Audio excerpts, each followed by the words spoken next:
Desde España para el mundo, con Carolina Paz Zúñiga.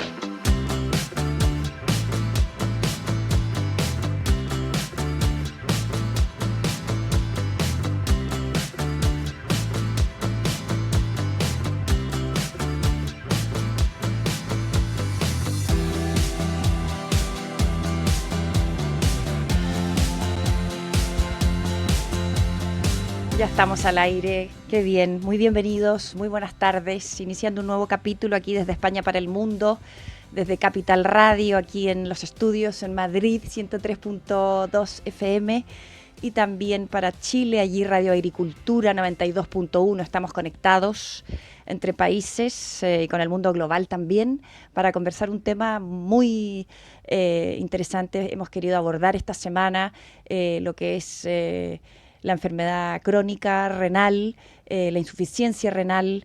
Estamos con grandes invitados, especialistas, expertos que nos van a aportar con su visión, con su experiencia de este tema, de esta enfermedad, ¿no? Los pacientes que se tienen que dializar, los que están a la espera de un trasplante de riñón. Es una realidad en todos los países, yo creo. España también da un ejemplo, ¿no? Con el milagro español, que se llama, lo que tiene que ver con la donación de órganos. Ejemplo en todo el mundo. Cada 75 minutos una persona entra en un programa de diálisis o recibe un trasplante de riñón en España. La enfermedad renal crónica continúa creciendo en España, donde más de 68.000 personas aproximadamente necesitan diálisis o un trasplante para seguir viviendo. Tenemos el honor de recibir aquí en el estudio a 3 invitados y también de manera online a otra invitada que está conectada y escuchándonos desde Viña del Mar, en Chile. Doctora Almudena Escribá, ella es intensivista, trabaja en la ONT, Organización Nacional de Trasplantes, Nefrología Adultos. Bienvenida, doctora. Muchas gracias por la invitación, Carolina. Gracias por estar aquí. Gracias.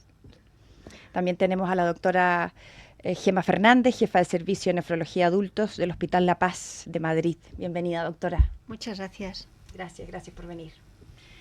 Juan Brevis, él es chileno, vive aquí en España hace bastante tiempo y su testimonio va a ser muy importante porque le donó a su hermano hace muchos años uno de tus riñones y tienes una historia bastante bonita que contarnos. Muchas gracias, Juan Brevis, por venir. Muchas gracias a ti, Carolina, por la invitación. Y también tenemos allí de manera online a Paola Salas. Ella lleva 31 años en hemodiálisis por enfermedad renal crónica terminal, estuvo 5 años trasplantada de riñón, fue presidenta de la Asociación de Dializados y Trasplantados ASODI de la Quinta Región en Chile. Es monitora también de salud renal, hace muchas campañas de prevención de la enfermedad del riñón y le gusta mucho concientizar sobre la donación de órganos. Bienvenida, Paola. ¿Nos escuchas? Sí. Escuchamos. Qué alegría. La voz, porque como saben estoy resfriada, así sí, que no pasa nada. Estamos tomando agüita con el invierno, sí. Allí. Gracias, tienes que cuidarte. Mucho frío acá, hay muchos virus. Muchas gracias por invitarme también y qué sorpresa encontrarme con Juan, que está ahí, también lo conozco, a Juan, nos conocemos. Sí. Qué alegría. Así le estaba contando a Carolina, sí. Bueno, es que todos los que están relacionados en el fondo con el tema renal, sea diálisis, sea trasplante, de una u otra manera yo creo que hay un acercamiento, sí, entre las familias, pacientes, médicos, muy importante. Bueno, partamos con las preguntas. Queremos abordar el tema humano, el tema médico, el tema preventivo, cifras, estadísticas, ¿no? ¿Qué pasa en España? Sigue siendo líder en trasplantes. ¿Cómo cambia la vida, doctora, de una persona cuando comienza un tratamiento de diálisis? Bueno, yo creo que a la diálisis se llega después de un camino que suele ser largo. Hay pacientes que llegan un poco más rápido, pero en general suele ser un camino largo durante el que vamos preparándole médica y emocionalmente a lo que llega. De hecho, en la mayoría de los hospitales aquí en España, y yo creo que en el resto del mundo también, tenemos unas consultas específicas que llamamos consultas de enfermedad renal avanzada, que son consultas en las que se prepara al paciente para ese paso que va a suponer el tratamiento renal sustitutivo, sea en forma de diálisis o sea en forma de trasplante, porque porque lo veremos más tarde. Hay pacientes que tienen la fortuna de tener un donante vivo y no necesitan pasar por la diálisis, pasan directamente al donante vivo. Pero en cualquier caso, tanto una cosa como otra necesita un tránsito, necesita una preparación médica, pero insisto, también emocional, y la familia también necesita conocer a dónde vamos, a dónde nos dirigimos, y esas consultas van dirigidas a hacer ese tránsito tranquilo y bien hecho. Y cuando ya llegamos al proceso de que le dicen al paciente hay que donar, ¿no? Hay que recibir un órgano porque no hay otra opción. Ustedes como Organización Nacional de Trasplante ahí tienen que hacer un trabajo muy... Bueno, nosotros de joyería, la decisión, ¿no? del momento en que se le comunica eso la delegamos absolutamente en los equipos de nefrología, que son excelentes profesionales, que son los que además mejor conocen, como bien dices tú, Carolina, los nefrólogos y las enfermeras de nefrología. No es solamente que sean sus profesionales, es que son sus compañeros en el camino. Les han acompañado en todo el proceso, en el empeoramiento progresivo de su enfermedad hasta llegar a ese punto, y son los que mejor conocen el momento en que hay que comunicarle al paciente esa decisión y las posibilidades que tiene terapéuticas, que pueden ser en un momento dado un tipo de diálisis, que lo deseable obviamente siempre es el trasplante, y las opciones de trasplante que tiene, que a lo mejor pueden ser efectivamente, como decía Gema, el trasplante de un familiar o de un allegado, en vez de tener que esperar al momento de una posible donación de fallecido. Pero lo hacen los equipos de trasplante. Nosotros nos dedicamos a la gestión, básicamente. Exacto. Ahora, no todos los que tienen una enfermedad renal pueden acceder al trasplante, ¿no? Porque depende de cada caso. Sí, a ver, yo creo que más sabe Gema de esto, pero realmente las contraindicaciones absolutas para acceder al trasplante son pocas. Yo creo que ese es un paradigma que gracias a Dios está cambiando, ¿no? Ni hay una edad límite absoluta, ni hay un estado de morbilidad específico, excepto cosas muy concretas, por ejemplo, pues quizás una neoplasia, un cáncer activo, mientras no esté tratado y controlado, no es el momento de hacer un trasplante, pero cuando ya está curado y cuando ya ha pasado un tiempo, sí lo puede ser. Lo que hay que hacer es individualizar. De ahí que sean los mejores compañeros, sean de los propios nefrólogos que les han estado cuidando. Hay que individualizar cada caso y no dar por perdido ninguno mientras no haya sido adecuadamente evaluado. Juan, y en tu caso, por ejemplo, que la doctora menciona lo de donante vivo, ¿hace cuánto tiempo te surgió esta solicitud de tu madre, ¿no? Porque ella te lo pidió en el fondo, no había otra opción, no había otro familiar, había un familiar, pero no fue compatible al final. Habían 2 hermanos que querían ser donantes de... Tú y tu otro hermano. Claro, y otro más, pero ellos, lamentablemente, los exámenes salieron mal evaluados, entonces queda la única opción mía. Pero yo era la persona menos indicada porque recién estaba conversando acá que yo soy una persona muy cobarde, muy tema de cirugía. Bueno, has demostrado Entonces, nada de cobardía al donar el riñón. Era como la persona menos indicada. En cambio, mis otros 2 hermanos, sí, valientemente ellos quisieron donar el riñón. Y a mí me costó mucho, pero yo, gracias a Dios, tuve una muy buena enfermera que estuve 9 meses haciéndome exámenes y gracias a ella yo doné el riñón a mi hermano. Ella te aconsejó, te preparó. Me preparó, exactamente. Psicológicamente, emocionalmente y todos los protocolos de estudio, tanto en la parte de cirugía, todo el proceso de lo que significaba ser un donante vivo. Así que... ¿Cuántos años han pasado de esto? 19 años. Año 2007 para ser exacto, un 14 de octubre. Así que hace bastantes años. ¿Y tu hermano cómo se encuentra ahora? Pues mira, mi hermano... Santiago. Le mandamos un saludo. Sí, saludo a Santiago. Santiago, bueno, 15 años le duró el riñón que yo le doné y hoy día ya está de nuevo en hemodiálisis, pero está bastante bien, con muchas ganas de hacer muchas cosas. Mi hermano vive en Puerto Varas, que es uno de los lugares más bonitos de Chile, y allí puso una empresa, está muy bien, con gente tiene muy buenos amigos y disfruta de la vida. Y el mejor hermano del mundo, ¿no? Yo creo. No lo sé, no lo sé, pero... Pude hablar con él y me lo dijo, que gracias a ti está vivo. Sí, bueno, yo creo que cualquier persona, cualquier familia puede hacer ese acto bonito. Me tocó a mí, bueno, y creo que ha sido una de las obras más bonitas en vida que yo puedo hacer, que es regalar vida Sí. a una persona. El acto de generosidad más hermoso que has podido hacer. Sí. Y ahora, ¿qué pasa con tu riñón? Porque tienes uno. Está todo bien, ¿no? Vas al Sí. nefrólogo, me imagino, a control, pero tú no tienes ninguna enfermedad renal, digamos. Mira, después que Se puede vivir con un riñón. Exactamente. Después que yo doné el riñón, cada 3 meses iba a hacerme un tratamiento, qué sé yo. Control. Un control, pero normal. Y hasta 1 año. Y después ya nada más. Después tú haces una vida totalmente normal. Porque hay personas que nacen con un riñón y de repente no lo saben. Pero yo lo único ¿qué te puedo decir? Hago deporte, hago una vida totalmente normal. Y eso hay que quitar un poquito, porque piensas que por donar un riñón tú tienes que no hacer estas cosas, no hacer deporte extremo. Bueno, comer menos proteína, menos sal, ¿no? Cuidar la alimentación. Bueno, eso sí que, bueno, la doctora aquí nos puede decir cuidado con la sal, tomar bastante agua, orinar cuando hay que orinar, porque Sí, así exacto. trabaja el riñón. Bueno, eso más que nada. Muy bien. Doctora, hablando de esto, ¿cuáles son las prevenciones? Porque llegamos a la diálisis cuando ya se supone que te diagnostiquen, te dicen no hay otra opción, ¿no? Y esto es de por vida, es como un calvario para el paciente. Yo conozco varias personas que se dializan y siento que falta un poco de ayuda psicológica para varios, porque ellos dicen es que esto es de por vida, no es que yo tenga un cáncer y me mejore y después vuelvo a hacer mi vida normal, no, esto de por vida tengo que ir a diálisis. De por vida si no hay un trasplante.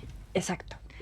Bueno, es verdad que en la sociedad española y en general en la sociedad tenemos aceptado que cuando a alguien le diagnostican un cáncer, un soporte psicológico va bien, que cuando nos dan una mala noticia, un soporte psicológico va bien, pero realmente hay patologías como esta que tienen una carga emocional tanto para el paciente como para la familia importante y que considero que deberían tener soporte psicológico reglado.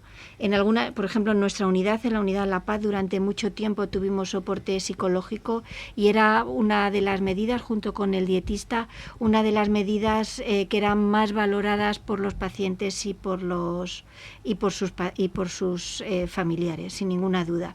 Porque, bueno, cuando se llega a diálisis son muchas las decisiones que hay que tomar. No solamente es tengo donante, para donante vivo, necesito diálisis, indudablemente sí. ¿Qué técnica de diálisis necesito? Existen varias técnicas de diálisis, porque desde luego la medicina ha avanzado y en nuestra idea está ofrecer la técnica de diálisis que permita una mejor calidad de vida. Y de hecho ya tenemos diálisis peritoneal, hemodiálisis hospitalaria, hemodiálisis domiciliaria, de tal forma que pues Santiago y otros muchos pacientes se pueden hacer la diálisis en su casa, manteniendo el trabajo, manteniendo los estudios. Nosotros en La Paz tenemos una unidad de pediatría con niños dializándose y estos niños, hay soporte psicológico, en los niños sí, hay mucho soporte de fisioterapeutas, de terapeutas ocupacionales, porque es muy importante que estos niños se mantengan integrados en la sociedad, porque cuando les llegue un trasplante que les va a llegar, tienen que estar capacitados para trabajar, tienen que estar capacitados para que su vida sea plena. Claro, porque hay mucha gente que hace su vida normal, ¿no? Por supuesto. La mayoría yo creo que la mayoría trabajan. de las personas hacen una vida normal, la mayoría de las personas, y es una tarea de todos conseguir que hagan una vida plenamente normal. Es verdad que a veces las diálisis llegan en una edad tardía de la vida y ahí es el menoscabo que supone la diálisis en la calidad de vida es muy importante.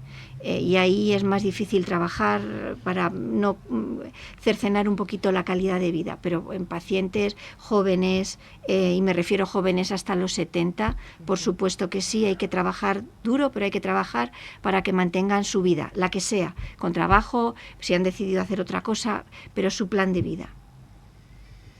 ¿Cómo decides, doctora, estudiar nefrología? ¿Alguna influencia en tu familia?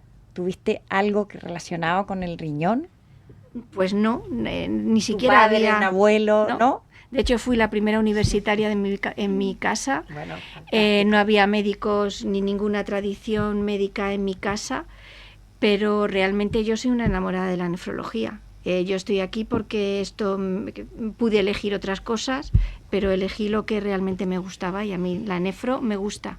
La nefro desde las enfermedades iniciales hasta, que es a lo que principalmente me dedico, hasta la enfermedad renal crónica, la diálisis y por supuesto el trasplante me parece una especialidad preciosa.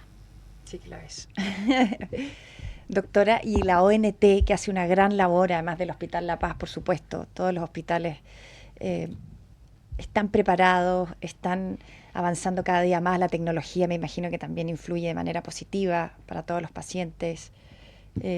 Bueno, hablabas antes del milagro español, ¿no? Que es producto, yo creo, de muchos factores. Nosotros creemos que en ese milagro han influido aspectos tan importantes como una legislación favorable, que nos ha ayudado mucho. Creo que España tiene una legislación muy robusta en el tema del trasplante. Creo que el modelo español se fundamenta absolutamente en una capacidad organizativa muy buena y que está también fundamentada en sí misma en unos excelentes profesionales. Tenemos unos profesionales estupendos en todas las materias en las que trabajamos, nefrología, trasplante de hígado, trasplante de corazón, y en nuestros coordinadores. Nosotros tenemos que decir que tenemos un privilegio enorme y es que tenemos 185 hospitales capacitados para donación en España y en todos ellos hay un equipo de coordinadores, que a veces ese equipo de coordinadores es una sola persona y otras veces es un equipo más transversal y formado por varios especialistas. Pero son nuestros héroes. Maravilla, lo hacen 185 profesionales. Sí. Lo hacen todo, hacen labores de detección de donantes, hacen labores de gestión con los equipos de trasplantes, ¿no? y acompañan en el duelo a las familias de los donantes cuando fallecen, acompañan a los receptores y a sus familias en esos momentos de espera. Y bueno, creo que sin ellos sería absolutamente imposible alcanzar el nivel que hemos alcanzado, que efectivamente es un nivel privilegiado. O sea, somos el país con más donantes, líder en donación en el mundo, ¿no? Y gracias a esa cantidad de donación tenemos evidentemente también la mayor tasa de trasplantes del mundo de todos los órganos. Es que hay cultura, ¿no? Hay cultura de donación, hay información. Yo creo que hay una cultura y hay que reconocer que España es una sociedad con sus defectos, pero tremendamente generosa. Acercarte a las familias destrozadas y que en ese momento tengan la capacidad y la generosidad de hacerlo, creo que es algo impresionante. Pero cuando hablamos de donante vivo, nosotros para potenciar el donante vivo hacemos reuniones con los pacientes y sus familias y es llamativo la cantidad de gente después de estas reuniones, de familiares que vienen y se acercan y te dicen, yo puedo donar, porque una cosa muy importante y que me gustaría remarcar es que para ser donante vivo no hay que ser familiar. Uh-huh. Hace algún tiempo... pues no es requisito, no. El único requisito es querer. Es querer ser compatible, ¿no? Bueno, pero incluso ya hay programas, la ONT trabaja mucho en eso, de trasplantes cruzados, en el que aunque no sean compatibles, el órgano puede viajar.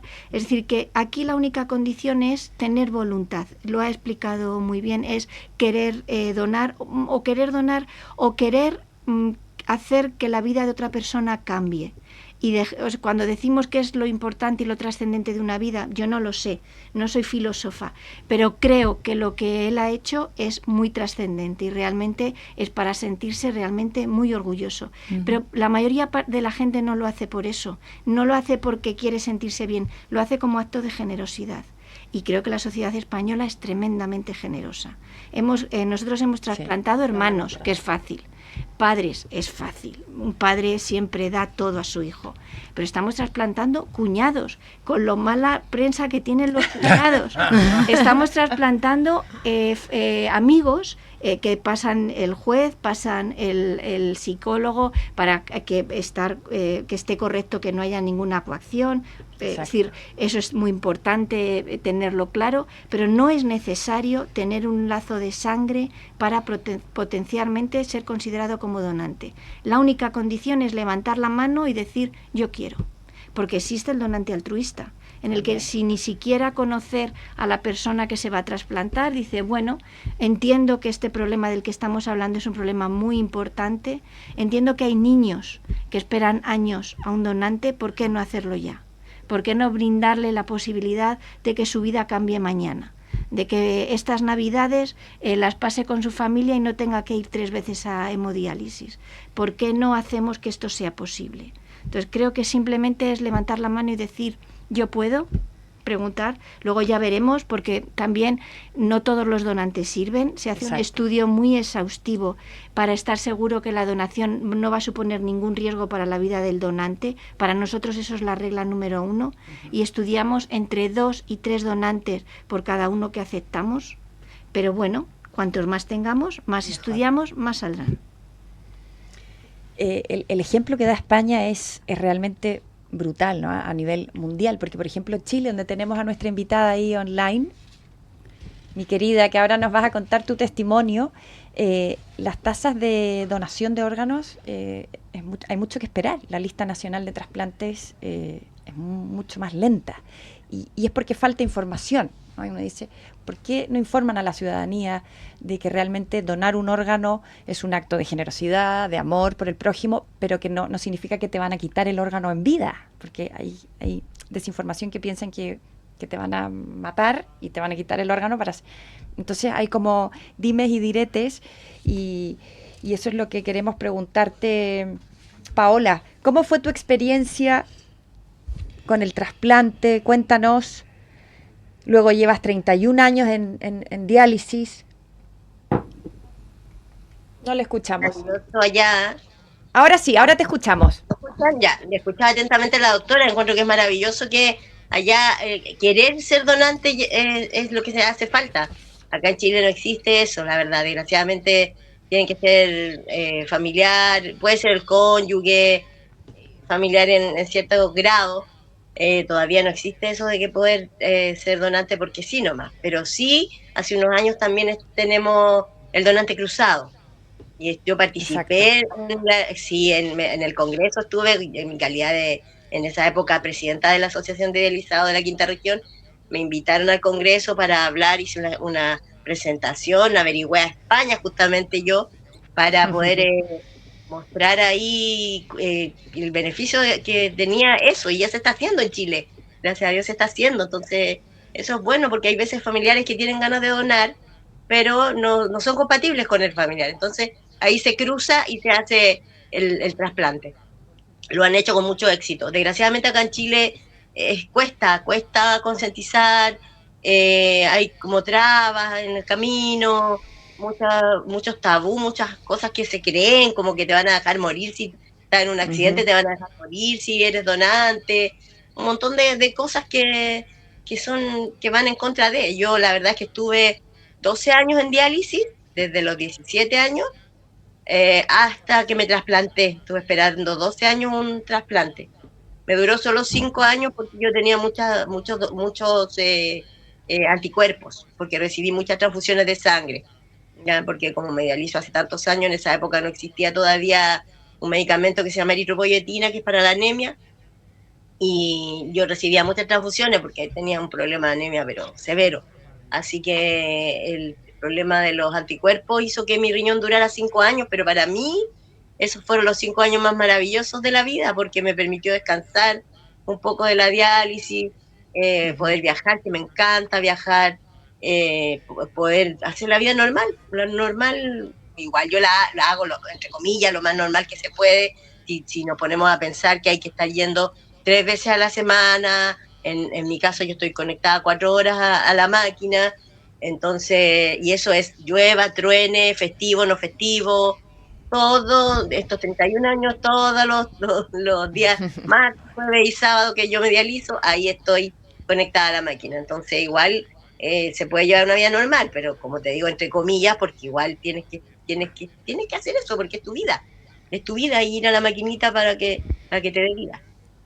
Es tan valorable lo que comentas porque tu filosofía de vida es ser una paciente, ¿no? Una dializada feliz, según lo que me comentabas. Disfrutar la vida con tu enfermedad porque hacer lo que se pueda, no hay que amargarse, ¿no? O sea, esa es tu enferma voy a estar misión, igual, ¿no? Vivir la vida con optimismo. Sí, pues si enferma voy a estar igual, así que mejor estar enferma. Así que esa es mi filosofía de vida, siempre ha sido, y trato de disfrutar los momentos, lo que se pueda, los pequeños, grandes momentos.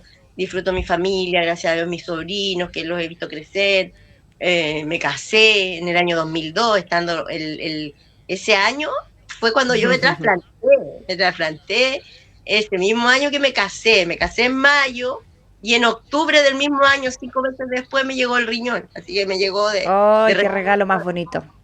Sí, sí, fue muy loco esa vez, pero... Y lo de las campañas, que haces, Paola, eso también es muy importante en Chile, ¿no? A concientizar con campañas de donación de órganos. Exacto, acá también hago campaña de prevención de la enfermedad renal porque es muy poco visibilizado acá en Chile el riñón. Muy poca gente sabe para qué sirve el riñón, qué me hace el riñón, si me enfermo el riñón, qué pasa. Muy poca gente, no tienen ni idea. No saben cómo cuidarse, no saben que hay cosas tan simples que se pueden hacer para poder cuidarse, que tienen que cuidar su presión arterial, que si eres diabético tienes que tener especial atención, que tienes que cuidarte en la alimentación, tratar de alimentarte saludable, ejercicio. La automedicación acá en Chile es terrible. La gente toma medicamentos porque sí y porque no. Y medicamentos que son de libre venta en el mercado, en la farmacia, que son dañinos, que son nefrotóxicos para el riñón, como el ibuprofeno, por ejemplo, que es un medicamento que acá se usa mucho. Entonces, es complicado, pero es rico, es gratificante darse cuenta en las campañas que la gente igual está interesada, igual tiene el ánimo de donar, y que ahí se nota que lo que falta es más información, porque la gente pregunta, se acerca, y dice, sí, yo soy donante, porque en el fondo lo que se trata de las campañas de donación es hacer que la gente lo converse en familia, para que llegado el momento tan triste, ¿cierto?, donde le van a preguntar a tu familiar en ese momento que falleció, ¿cierto?, le van a preguntar a la familia, ¿qué piensa usted al respecto de la donación? ¿Lo conversaron?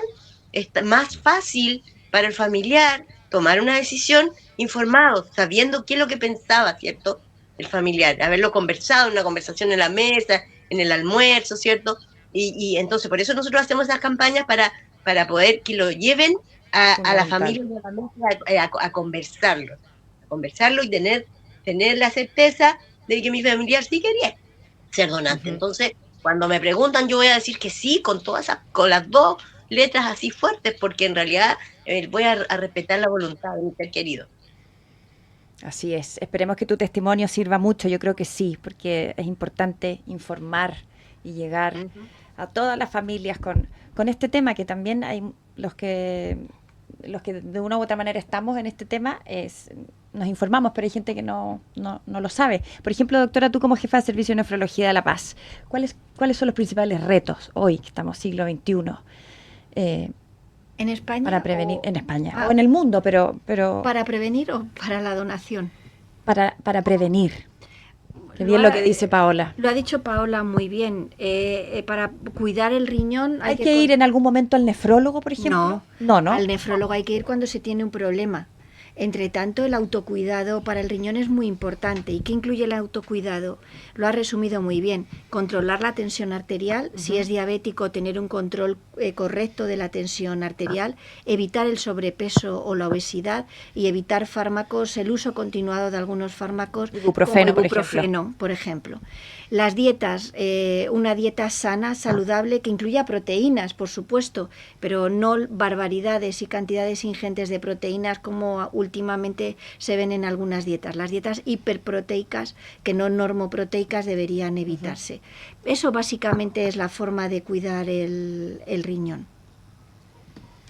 Vamos a una pausa, ¿les parece bien? Un segundito, nos separamos y ya volvemos aquí desde España para el Mundo conversando este tema muy interesante que hemos querido abordar, los cuidados, la insuficiencia renal, diálisis, trasplante de riñón. Ya volvemos.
Ya estamos de regreso aquí desde España para el Mundo, acompañándoles en este domingo, muy contentos de abordar este tema de salud, medicina, ciencia, ¿no? Lo que es nefrología, insuficiencia renal, diálisis, trasplante de riñón. ¡Wow!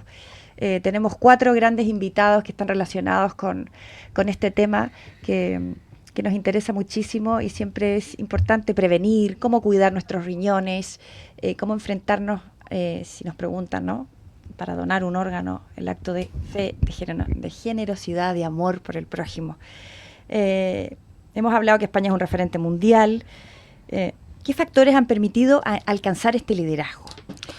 Pues yo creo que, como te decía, partir de una excelente legislación, una capacidad organizativa muy peculiar, clave, en donde tenemos coordinadores en todos los centros y...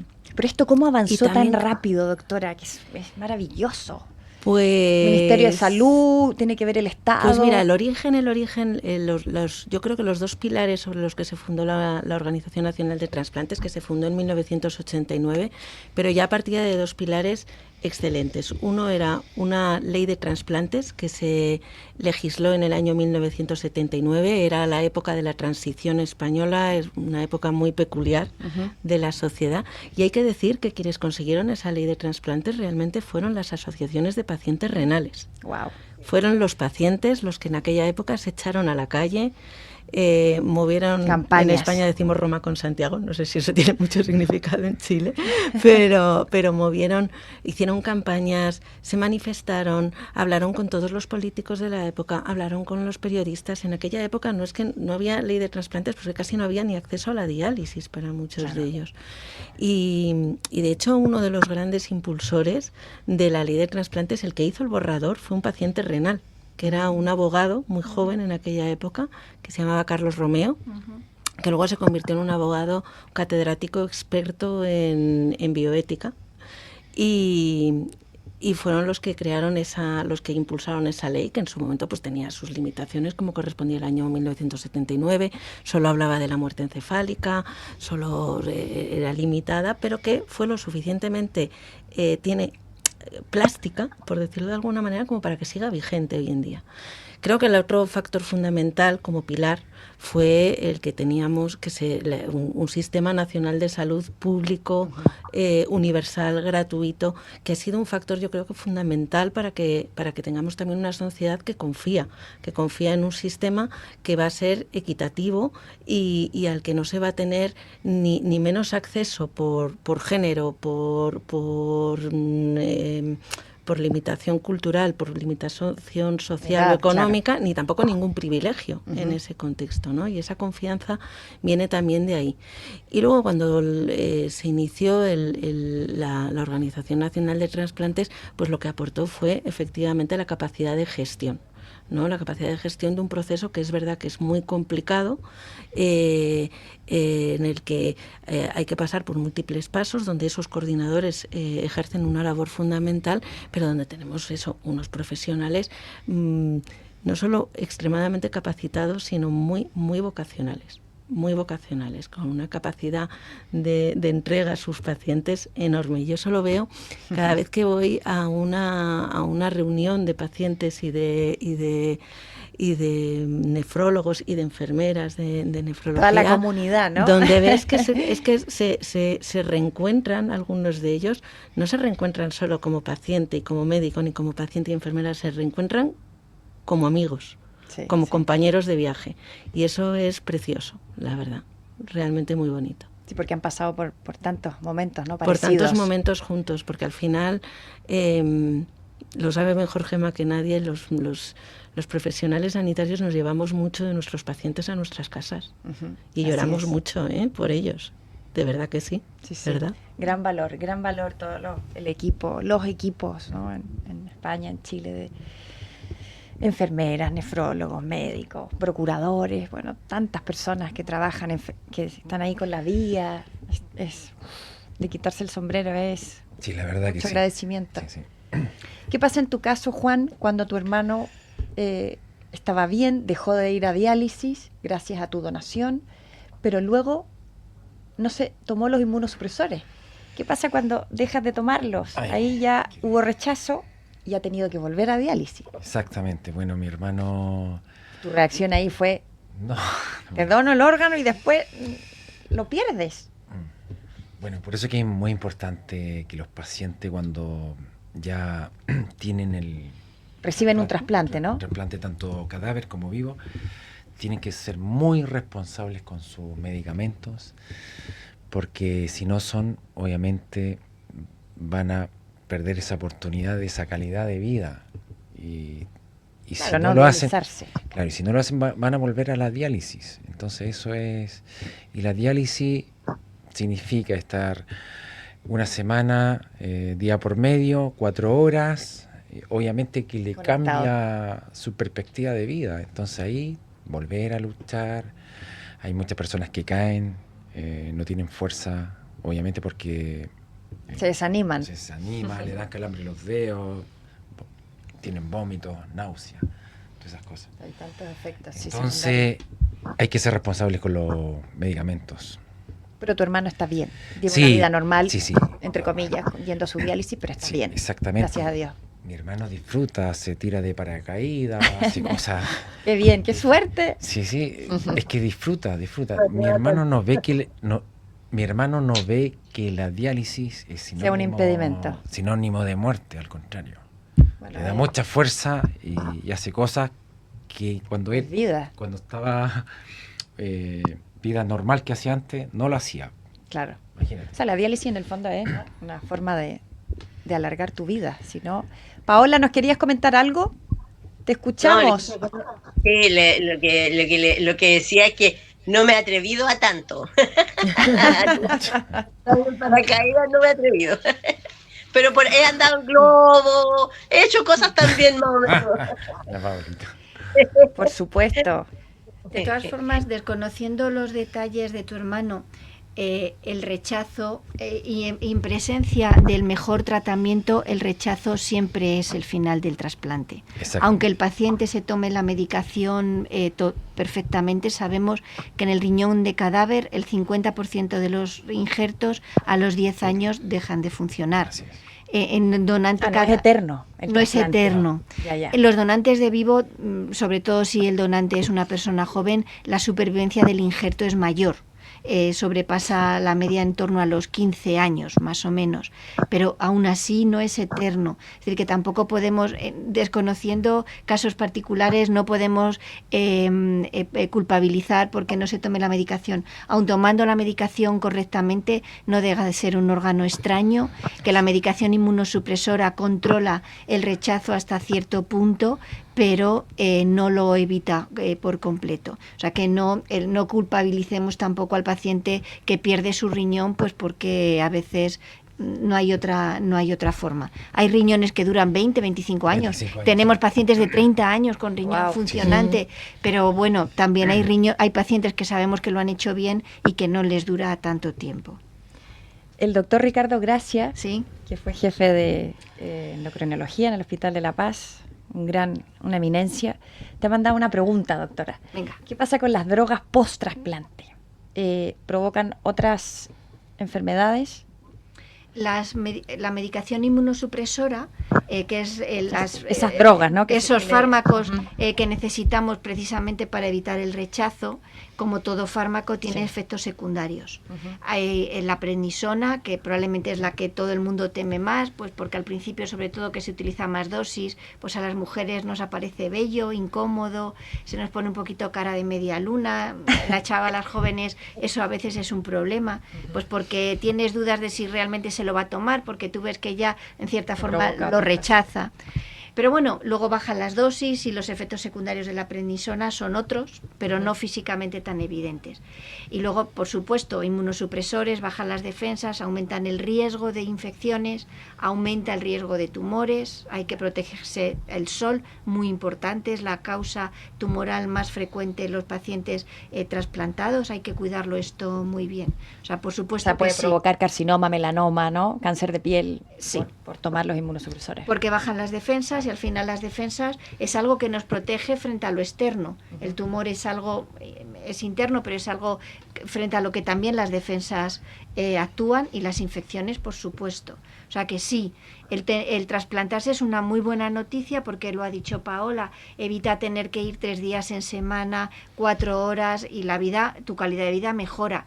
Pero sigues siendo un paciente, sigues siendo un enfermo, tienes que tomarte tu medicación y tienes que hacer una vida sana. El autocuidado del que hemos hablado para prevenir la enfermedad renal también lo tienes que tener siendo un enfermo trasplantado. Yo diría, sobre todo lo tienes que tener siendo más aún, un paciente, ¿no? Efectivamente. Más aún.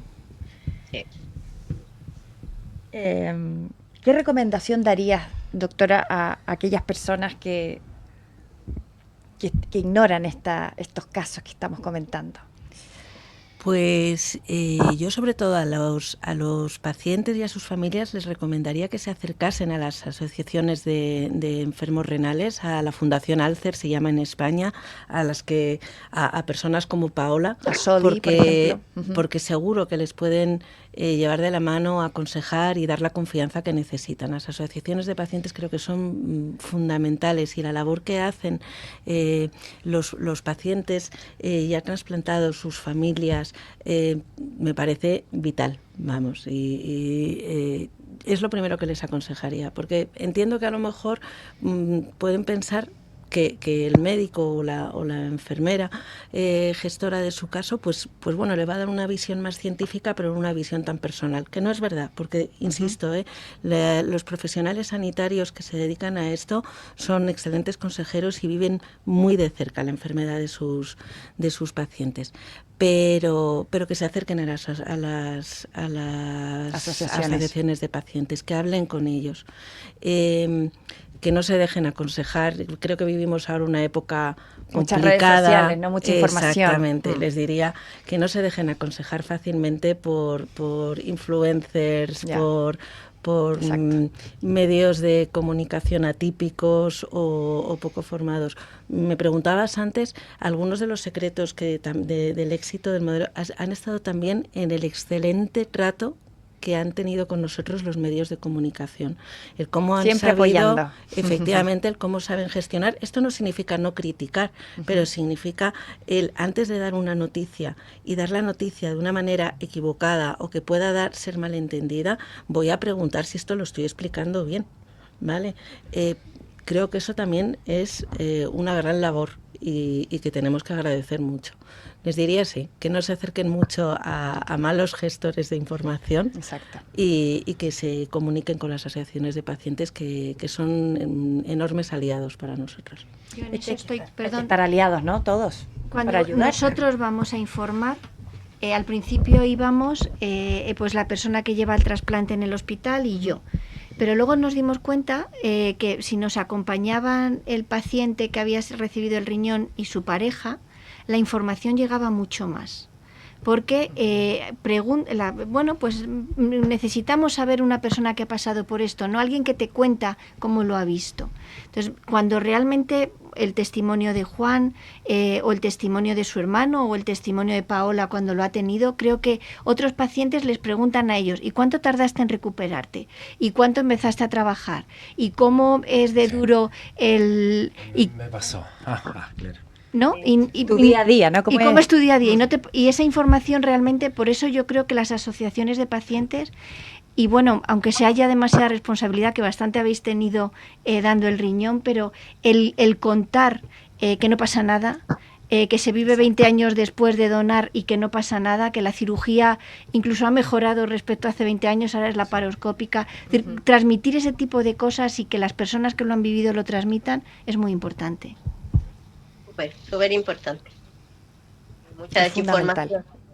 Sí, fundamental. Bueno, tú estuviste muchos años presidenta de ASODI, ¿no? De Quinta Región en Chile, Viña del Mar, Asociación de Dializados y Trasplantados.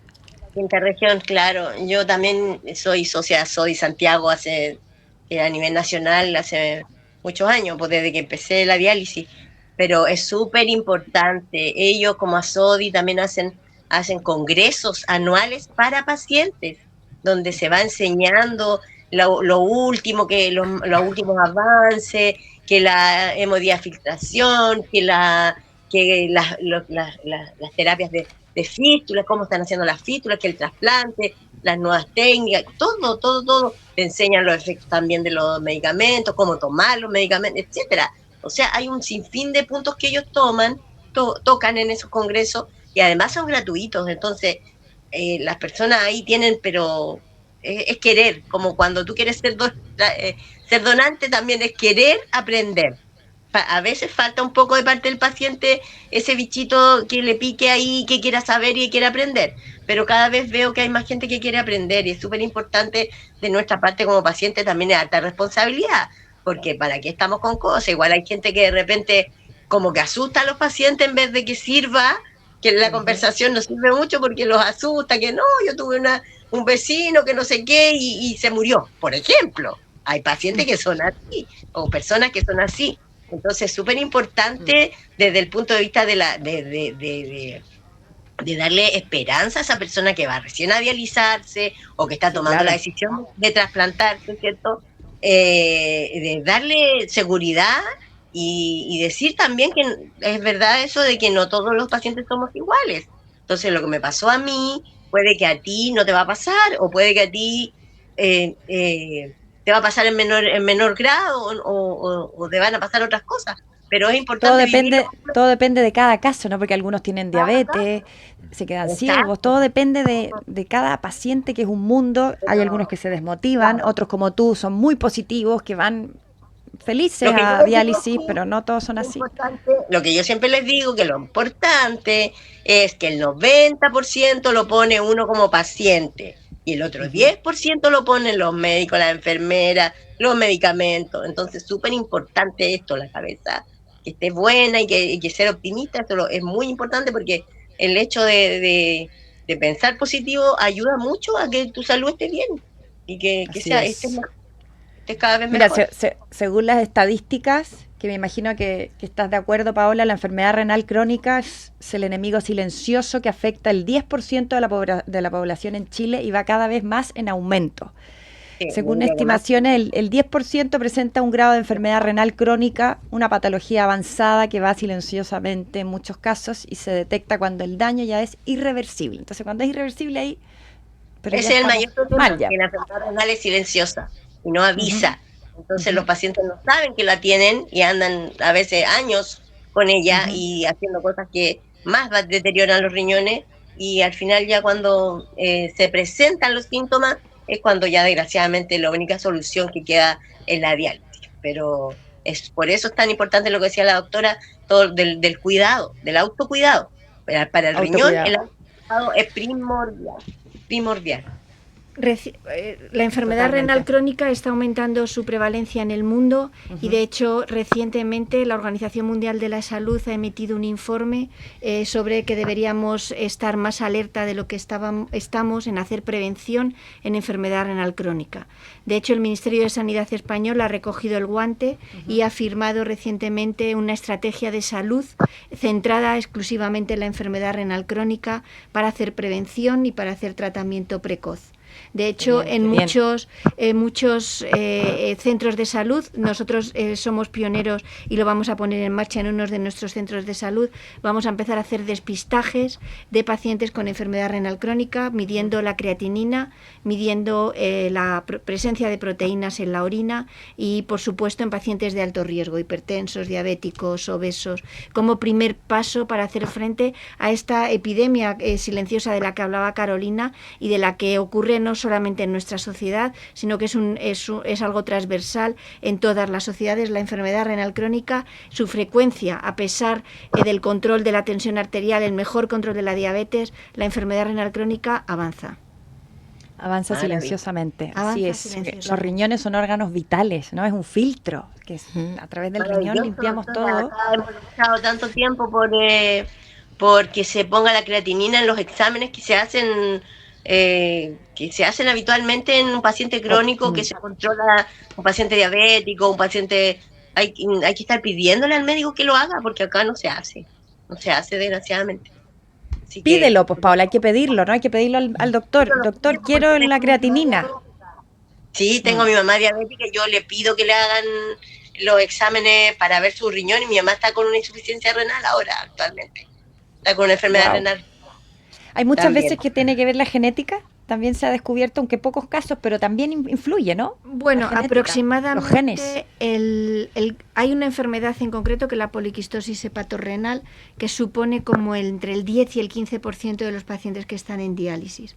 Hay otras enfermedades genéticas, pero son muchísimo menos frecuentes, menos del 5%. O sea que alrededor del 20% de los pacientes que están en diálisis o que tienen un trasplante funcionante, hay un motivo genético subyacente y que ha causado el problema renal.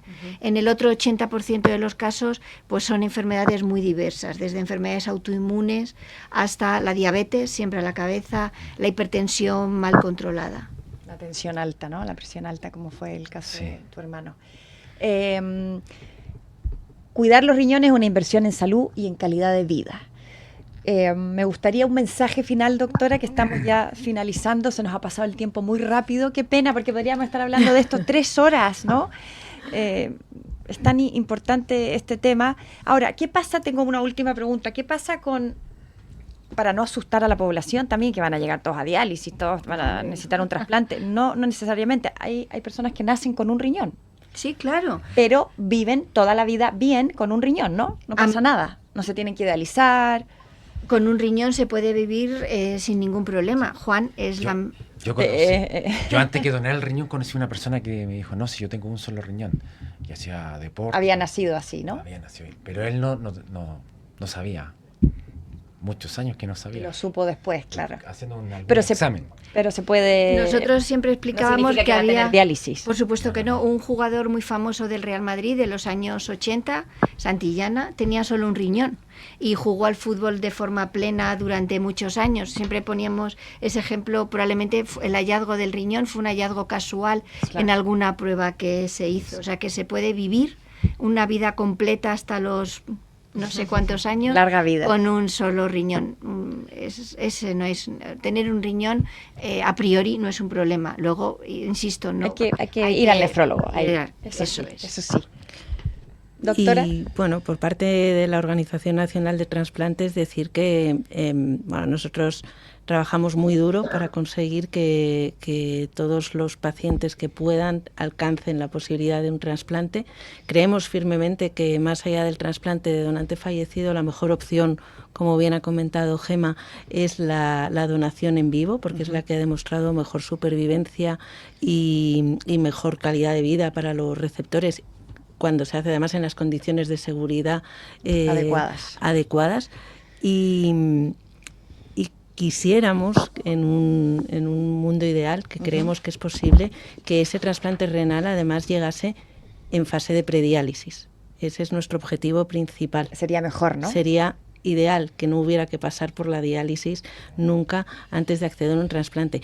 Sería fantástico. Pero lo mejor que nos podría pasar es no llegar a ser nunca necesarios, que no hagan falta los trasplantes, que realmente, como bien comenta Gema, el manejo de la insuficiencia renal, el diagnóstico, los sistemas de prevención fueran tan buenos que no se llegase a esa terminalidad que hace necesaria o bien una diálisis o bien un trasplante. No hay que olvidar que hay cosas que ahora nos parecen imposibles, pero en ese año 1979, que les estaba comentando antes, en España el trasplante era ciencia ficción.